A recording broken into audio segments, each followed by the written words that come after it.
हाँ तो भाई राम राम सबने, आशा करें ठीक होंगे। तो मेरे पास भाई एक भी कमेंट नहीं आया कि तुम्हारी गाड़ी की आवाज़ सुनाओ, आवाज़ कैसी है। तो आज हम आपको हमारी गाड़ी की आवाज़ सुनाते हैं।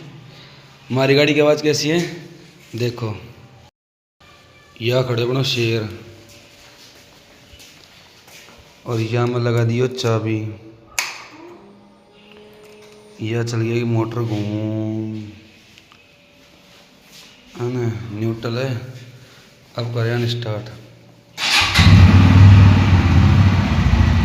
तो भाई याद तो है क्या कि आँख ये दिखाओ जरूरी है।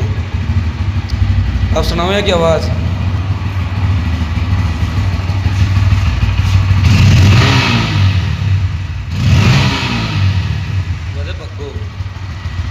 ट्रक है तो ये है भाई गाड़ी की आवाज़। पता कैसी आवाज़ है, ये आवाज़ है। और काफ़ी एकदम बढ़िया है गाड़ी। स्क्रैच पड़ रही है धड़ाधड़, इसका पीपीएफ करवाएंगे। ठीक है भाई, धन्यवाद।